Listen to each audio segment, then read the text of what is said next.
Хай, хүлээний цагаа бэлдээ. Өнөөдөр их ажилтай. Өнөөдөр нөхөр маань өөр хотол ажлын томилдоор явсан байгаа болохоор тэгэл бит хоёр л нүндээ. Өнөө маргааштай ер нь нүгээд болвол маргааш оройдоо байраа хүлээлгээд өгөх юм. Уг нь нөгөөдөр маргааш ч лөө байрны гэрээ цуцалж байгаа хугацаанд тусах юм.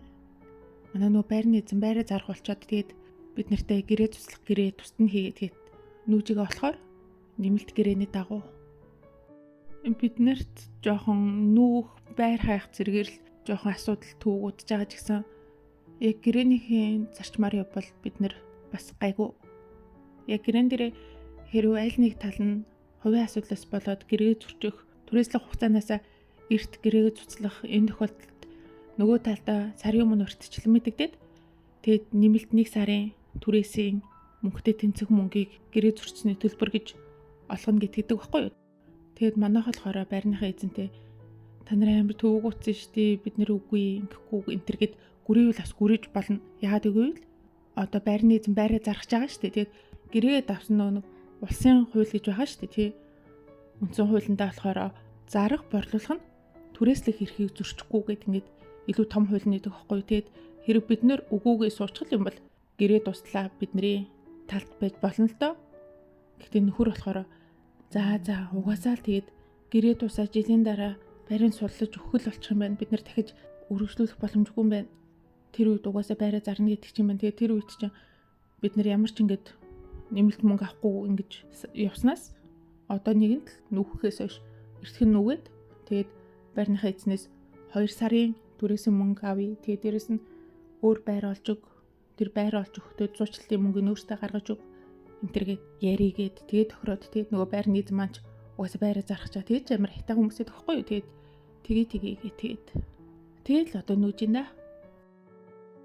Тэгээд бас тэр байрны эзэн маань би муудаад одоо хагалгаанд орох жагаамаа тэрнээс өмнө танах гэлс байраа судлаад өчгөх үү хугацаанаас ганц 2 хоногийн өмнө ч гэсэн боломжтой судлаад өчгөх бид нар гэлс байраа хүлээж авчаа тэгээд дараагийнхаа айлдаа бас зарах хүндээ гэлсэн гэж хүлээлгэж өгчөөд тэгээд хагалгаанд ормоор байна тэр ядраатай дандаа гэдэг занат шиг.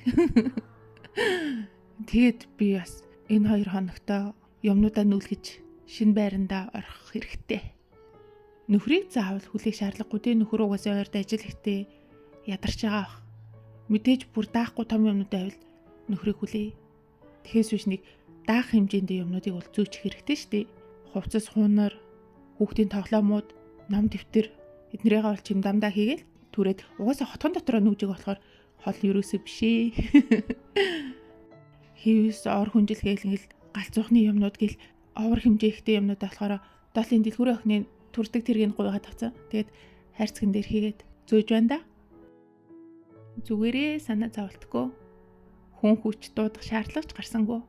Нөхөр маань санаа зовсон болтой. Дахин залгаал Чунчин гэд Бээжингээс бас нэлийн зайтай хотод ажиллаж байгаа хгүй. Тэгээд хүргэлтийн үйлчлэгээ дуутжээ.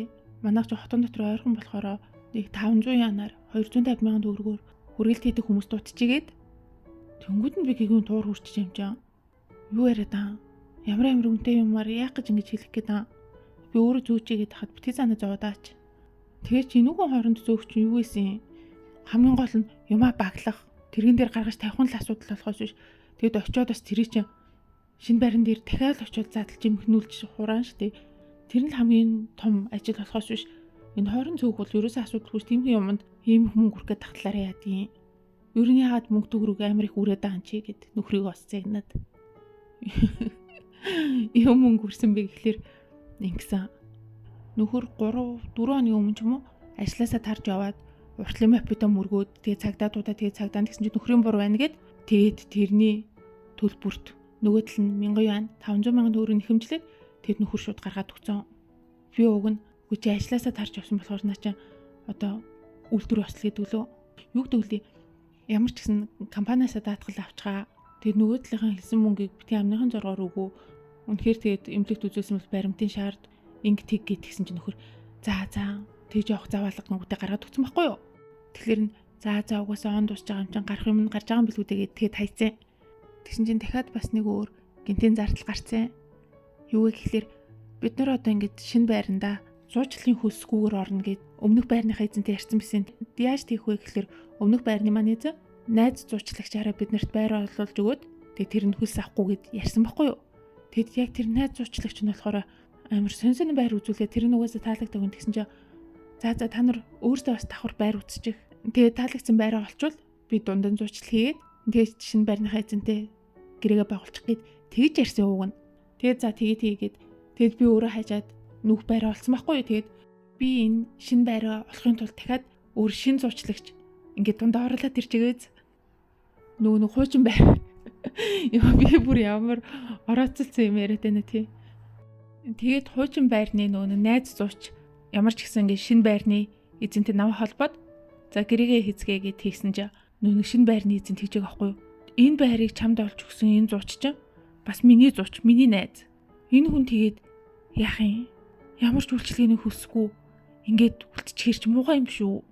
Давхар энэ хүний ажлыг хохироо ажиллаа шүү. Энэ хүнд одоо тэгээд суучлалын хүс болохоор байрны 1 сарын төлбөр гэдэг байхгүй. Энэ хүнд бас жоох үйлчлэгийн мөнгө өгчлөлтөө гэж яриад заа. Йоо үгүй бид нэр суучлалын хүсийг хуучин байрныхаа эзэнтэй ингээд суучлалын хүсгүй орно гэж ярьсан байхгүй юу да. Энэ чивт хоёрын гэрээнд ямар ч хамаагүй зүйл шүү дээ гэдгсэн чинь би бас өөрийнхөө зуучтай дараа нь бас дахиж хамтарч ажилламаар л байгаа шүү. Энийг ингээд ямар ч мөнгөгүй гаргах чаар чи юу юм биш үү гэд заяа. Тэгэд нөхөр за тэгвэл 2000 юан сая төгрөг өгчийгээд тэгээд 2 удаагийн ингээд ямар ч гинтийн нэг тийм үр ашигчгүй тийм зардлууд гарсан. Би бас гэтээ нэг тийм нарийн хатуу хүн биш л дээ. Угаасаа тэгээд Бээжинд гэр бүлэрээ амьдрахад зардал маш өндөр байдаг. Хажуугаар нь тэгээд нэг хурааж хуримтлуулаад байх боломж ч бага. Гэтэ тэгсэн ч гэсэн манай гэр бүлд бас нэг зорилго, шаардлага гэж юм байгаа шүү дээ. Тэр нь мэдээж нэг байр сав авах, машин унаа авах, аялал зугаалах гэсэн тийм юм биш шүү дээ. Тийм болохоор элдв нэмэлт зардал юм юм хинч хүсэхгүй шүү дээ мэдээж. За тэр яах вэ? Ямар ч ихсэн амжилттай нүгэд ороод ирлээ.